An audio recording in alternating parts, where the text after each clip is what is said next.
আমরা এই ইতিবাচক পরিবর্তন চাই। আমরা মনে করি আগামী নির্বাচনটা ইতিহাসের সেরা নির্বাচন হতে হবে।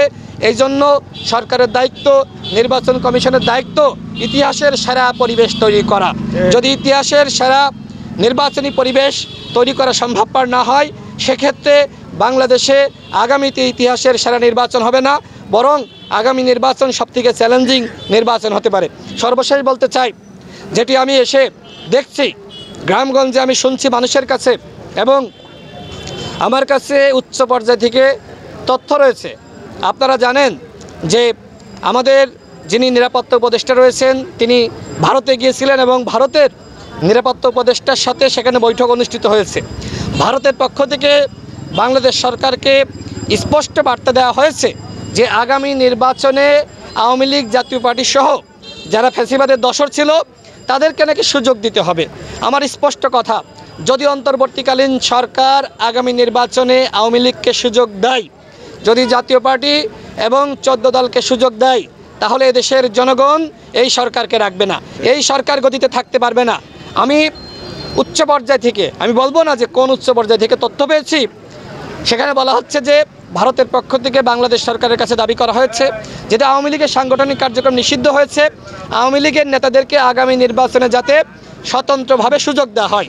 তার মানে প্ল্যানটাকার আওয়ামী লীগের পদধারী নেতারা আগামী নির্বাচনে অংশ নেওয়ার সুযোগ পাবে। এই প্ল্যানটা হলো ভারতের, রয়ের এবং আওয়ামী লীগের। আমরা এই প্ল্যান বাংলাদেশে বাস্তবায়ন হতে দিব না।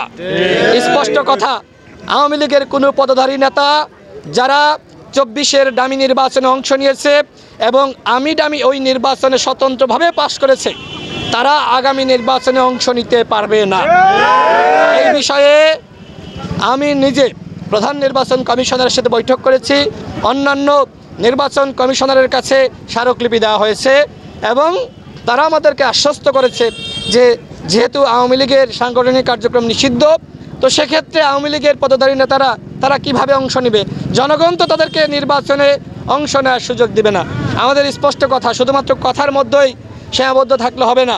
আওয়ামী লীগের কোনো পদধারী নেতা বিচারের আগে দল হিসেবে আন্তর্জাতিক অপরাধ ট্রাইব্যুনালে যে বিচার কার্যক্রম শুরু হয়েছে, শেখ হাসিনার ফাঁসির আদেশের মাধ্যমে আওয়ামী লীগের অন্যান্য নেতাদের বিচার, এবং একই সাথে দল হিসেবে আওয়ামী লীগের বিচার শেষ হওয়ার আগে আওয়ামী লীগের কোনো পদধারী নেতা স্বতন্ত্রভাবেও আগামী নির্বাচনে অংশ নিতে পারবে না।